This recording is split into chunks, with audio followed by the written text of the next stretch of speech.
Good morning, Acadiana. Welcome back in to Acadiana's Morning News on News Talk 96.5, KPEL, Talk Radio 960, KROF AM. And joining us on the line this morning, we've got U.S. House Speaker Mike Johnson on the line. Speaker Johnson, thank you very much for coming on with us today. Hey, my friend, good morning. I was afraid I'd be late. I'm leaving the Pentagon. I was in a classified briefing with our good brother, Congressman Clay Higgins, and we just left, so I'm glad I was able to join you. Well, I'm glad you were able to join us. Obviously, been a very busy week, including the last 24 hours. In one of the big things here, obviously, this tariff proposal from the White House, and I know that there's a lot to this proposal. I know that you guys in the House are looking at it very closely as well. Just from what you've seen of the White House plan, what are your thoughts on this proposal from President Trump?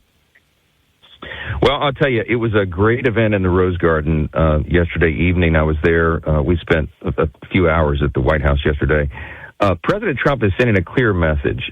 He called yesterday Liberation Day for a good reason. We're being liberated from exploitation. I mean, our country has been exploited by unfair trade practices for many, many years. And we now have a president, a new commander-in-chief, who is bold enough to call it out and to do a reset. And so his tariffs policy is a big part of that. He's trying to restore fair and reciprocal trade. And what that will do is level the playing field for American workers and innovators and job creators and entrepreneurs and all of us who count upon a strong U.S. economy and a fair trade by definition. Free trade has to be fair. And when we do this, I think it's going to serve all Americans. It's going to be a great thing for us in the long run. So this is it's a pretty massive proposal that the White House has put forward, and it is going to impact a lot of countries, friendly and unfriendly. But in particular, I think the biggest, or one of the biggest out there, is what we're levying on China, which is obviously one of our biggest geopolitical threats. And they have, if you talk about unfair trade practices, China has to be up there at the top of the list. It's completely unfair. They have manipulated markets all around the world, and they treat us as an adversary, certainly in their trade policies. I mean, one of the things that we were just getting briefed on in the skiff at the Pentagon was the rising threat of China in every way, and so we have to take that seriously. If you look across the board in 2024, just by one metric, we had a trade deficit of $1.2 trillion. That means that other companies are taking advantage of us, and we've got to fix it. That doesn't serve American manufacturers and workers and consumers, and that ends today because President Trump is starting this new initiative. He understands free trade only works when it's fair, and China is the most unfair trader on the globe. I mean, they do this to everyone, but they do it to us in spades. And so the president is going to impose tariffs to level that playing field. Now, what I think is going to happen is that the action that the White House is taking is going to make all these countries come to the negotiating table because they won't be able to afford it. America is a huge and the primary trading partner for most of these other nations. So if we reciprocate what they're doing to us, what that will mean is I think the rates of tariffs come down across the board and you get back to something that actually resembles free trade again. We must do that with China. It's not just about the economy with China. It's about national security. And I think everybody recognizes that. And, you know, one of the big concerns here, especially in the short term, is what this will do to consumer prices. And there's a lot of concern about that. The market's not reacting very well. A lot of folks just kind of worried about what things are going to look like at the grocery store. I mean, we went through 4 years of uncertainty at the grocery store and with a lot of our essentials under the Biden administration. What would your response be to kind of ease those concerns among consumers? Well, look, the jittery reaction in the market is not unexpected. It's not a surprise. The president and all of us knew that would happen. And the reason for that is simple. Nothing like this has ever happened before. And so markets don't like uncertainty, and there's a bit of uncertainty because there's never been a jolt to the system like this. But it's long overdue, okay? And so what I think will happen is this will settle out quickly, and ultimately this is going to be a great thing for U.S. consumers. Why? Because we're going to be reshoring manufacturing. That's the primary, the import and the primary effect of all this will be that people manufacturers will be moving those processes back here to do it onshore because there won't be any tariffs involved in that.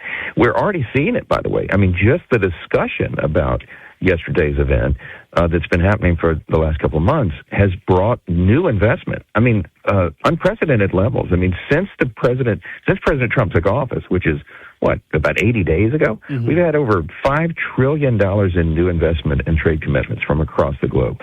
We stood just a week ago yesterday, we were at the White House for a big announcement. Governor Jeff Landry was there, and myself and Steve Scalise, congressman from New Orleans area, our majority leader.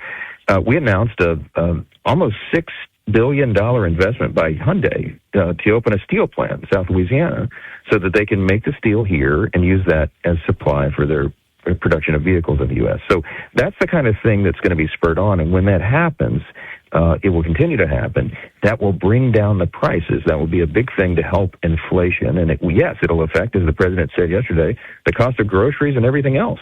And that's going to be a very important thing. Meanwhile, by the way, I'll just add, Congress is working to bring down prices as well.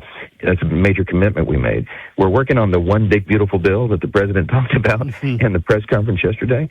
And in that bill is going to be the infusion of tax reduction and regulatory reform, reducing the red tape, which is going to bring prices down even lower. So all these things will work together to benefit all Americans. And that's what the American First policy is all about. You kind of beat me to the punch there. I was going to ask about the work on this spending bill and the spending plan in Congress, in particular tax cuts, because the one thing that can really offset tariffs here domestically would be tax cuts on American consumers. So what's all part of the plan, or what's being discussed in Congress right now to try to offset some of those increase in consumer prices with these tax cuts and other proposals?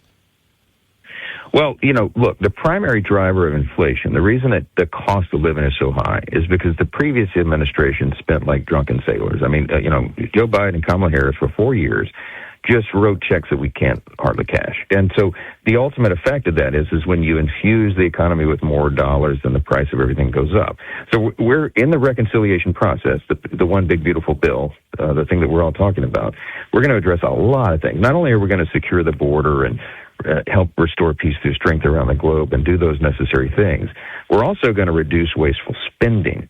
We're going to bolster President Trump's efforts to encourage U.S. investment. We're going to unleash American energy dominance again, which in Louisiana we know how important that is, but it's important for all aspects of the economy and national security. And then we're going to prevent the largest tax increase in U.S. history, because that will happen by default if we don't get this fixed by the end of this year. And we're trying to get this all done by Memorial Day, because the sooner the better. It will bring stability to the markets, the bond markets, the stock market, and it will restore consumer confidence in a big way. The small business owners and job creators and entrepreneurs, the people that create the jobs in the economy, will have certainty, for example, about what their corporate tax rate is going to be going forward. I mean, that's a huge thing when you're trying to plan and expand. And so all these things will happen together in this large piece of legislation. We'll have a lot of tools that will help grow the economy and at the same time reduce our $36 trillion federal debt. We have to do all those things simultaneously, and we can. All right, Speaker Johnson joining us here on Acadiana's Morning News. Going to shift gears real quick. Things get crazy in Washington, D.C., and I know things in the House can get a little hectic. Have you ever wanted to just step aside and let somebody else vote for you? You mean for proxy votes? Yes. No, because I think it's unconstitutional. Yes, I know that's a big fight. Yeah, it's a big fight. I mean, look, one of our colleagues, Anna Paulina Luna, is a young mother, and I'm very sympathetic to that. I had young children when I came to Congress 8 years ago. I mean, we all have to deal with this, but the founders put together our system that has endured. We've been working under this system for almost 240 years, where we don't allow anyone to vote on our behalf. You don't allow proxy voting because Congress is a deliberative body, and that means that you have to be in the building to deliberate, and you can't do that remotely. So it's not something that the Constitution allows or anticipates, and that's the problem. What I'm working with her and others. We're trying to make it as easy as possible for young women to serve in Congress. That's important. So I'm going to create things that make this easier. We're going to have a nursing mother's room and a room right off the House floor, to try to make that as simple as possible for the small handful of members of Congress that affects. We're going to work on policies that allow young mothers to serve easier because, they'll be able to bring, their infant children on the floor as necessary and to travel with them with greater ease. So I'm trying to think as creatively as we can to be as accommodating as we can without traversing the Constitution, because obviously we can't do that. So difficult, things to navigate, but we're getting used to that. We had the smallest margin in U.S. history. We had a one-vote margin for much of the first 100 days of this Congress and this new Trump administration. We won 2 big seats in Florida this week, and I've already administered the oath of office to those 2 new members. And so now we have a margin. We have 220 Republicans, 215 Democrats, and I can work with that. That gives us a 3-vote margin on any vote. I can lose up to 3 votes and still get it done. So it's a prayer request for all of our friends back home. Let's pray that we can get this job done. We have done it successfully thus far by God's grace, and we'll continue to do that. Mr. Speaker, I'm going to translate what you said about proxy voting into layman's terms for folks who maybe don't understand what you said, because you were very diplomatic. But I think what you're trying to say is you were elected by the people to do a job for 2 years, for only 2 years. You can put off these other things for 2 years to do your job. I think that's pretty simple enough, right? It is, and look, and there are unforeseen events that happen in people's lives, all families, right? If you're a young female member of Congress and you have a pregnancy, then okay, we accommodate. You can still serve in Congress. You just might have to miss some votes during that period when you're having childbirth. That's not unprecedented. That's happened at least 13 times in history. People get terminal illnesses. They get diseases. Steve Scalise got shot. He was almost assassinated. Steve Scalise was out of Congress for 3 months, getting healed up from that. He literally could not leave the hospital. But he didn't send proxy votes. He just missed those votes. You know what? His constituents in Southeast Louisiana, New Orleans area fully understood that. They're still represented by him, and he came back, and he's still serving as our majority leader. So, things happen. We accommodate it. You just miss votes sometimes, and that's life. Once again, Speaker Magic Mike Johnson, because he has completely unable to lose in a lot in these first 100 days. Speaker, you have somehow managed to defy all of the odds, and I just cannot rule out anything but magic. No added pressure. No added pressure. You look yesterday, one of those Florida districts, there was a lot of questions about Randy Fine, and he managed to pull it off despite being outspent. And I'm just wondering, what power are you using to will your agenda into action here? Well, listen, no kidding, guys. It's a lot of prayer. This is not magic. I believe that we're one nation under God and that He has blessed us.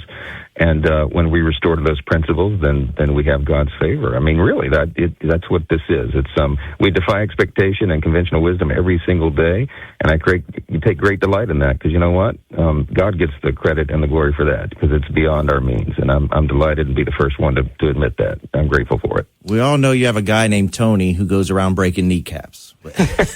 and Tony.